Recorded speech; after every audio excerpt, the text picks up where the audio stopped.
guys, hello म चाहिँ आज साइट सिइङको लागि आएको छु। यो कस्तो अलिअलि नेपाल जस्तो लाग्यो यो ठाउँ चाहिँ यार मलाई। मजाले यो पहाडहरू छ है, कस्तो बवाल देखाएको छ।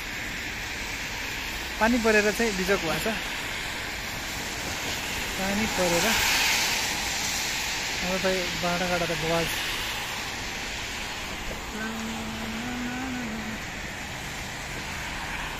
हाइडलबर्ग जर्मनी मान्छे फेरि जतिसुकै पानी परोस् फिटनेस चाहिँ छोड्नु भएन, दौडिनु चाहिँ पर्यो होइन। एकदम वाइड रहेछ रिभर चाहिँ, रिभरको नाम पनि थाहा भएन, हेर्नुपर्ने चाहिँ के हो। तर पछाडि पहाड चाहिँ बवाल कस्तो राम्रो हुसो लाग्यो जस्तो भएको छ, बवाल होइन। पानी परेर चिसो छ।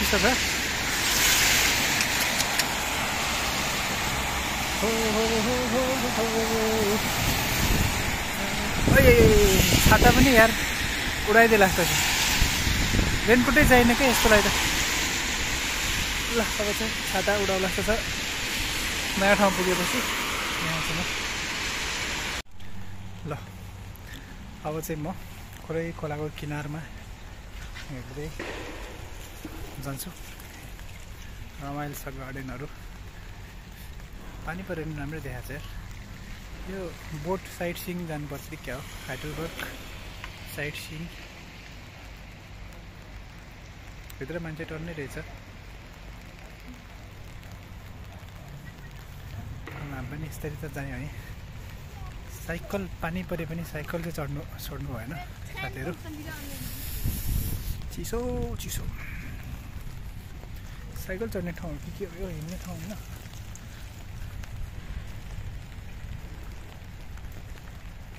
त्यता माथितिर चाहिँ अलिकति पुरानो ओल्ड ब्रिज छ अरे, यहाँ पुगेपछि अब म देखाउँछु तपाईँहरूलाई।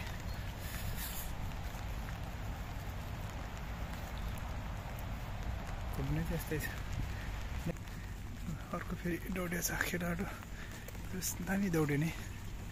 स्वास्थ्यको चाहिँ बहुत ख्याल राख्ने केटाहरू। जताततै बस्ने बेन्चहरू छ है, बल छ।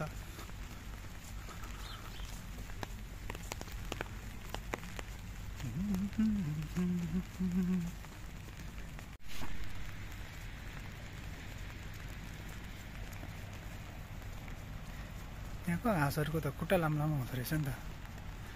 सबभन्दा भाग्छल ओहो हाँसको फोहोर लास रहेछ यार, नजमेतबाट। अलिक ठुलो ठुलो हाँस छ, कलर पनि ठुलो हुँदो रहेछ, अग्लो हुँदो रहेछ जर्मन हाँसहरू। अब चाहिँ अटम सुरु हुनु लाग्यो, अर्ली अटम नै भनौँ न होइन। ओहो यस कुकुरले यार मेरो हाँसै खाइदियो कुकुरले, त्यसको टाउको हेर। राम अलि अटम आइरहेको थियो हामीहरूमा।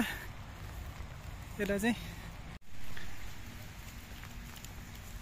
कहाँबाट यता खोला छेउको घरहरू चाहिँ यस्तो छ, यस्तो गर्छ कि हाम्रातिर पनि यार खोलाहरूको वरिपरिको घरहरूमा यस्तो राम्रो के अरे खोलाहरू राम्रो स्मेल आएको भए कस्तो राम्रो हुन्थ्यो। हाम्रोतिर त खोला छेउको घर भए पनि टेन्सन हुन्छ बनाएर। यो चाहिँ नगरपालिकाले राम्रो छिटो गर्नुपर्ने।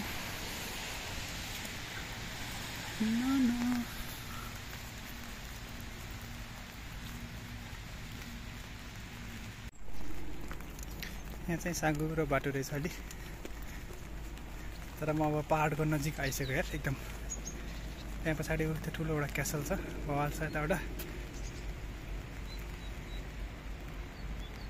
होइन। पहाडको एकदम नजिक आइपुगिसकेँ, जाने हो त्यहाँ क्यासल जान्छु म। मलाई चाहिँ बाटो राम्रो लाग्यो अनि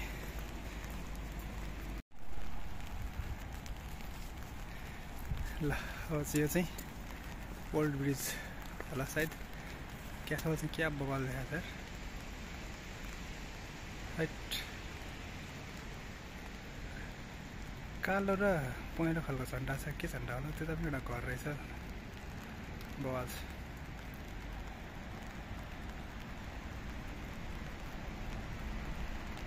हिजो नि पानी परिरहेछ थियो, आज नि पानी पर्या परि छ।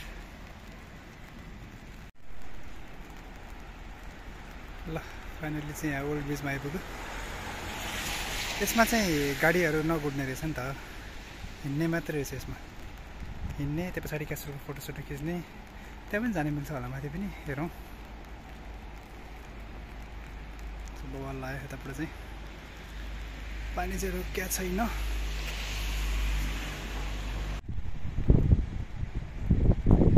कस्तो राम्रो यार।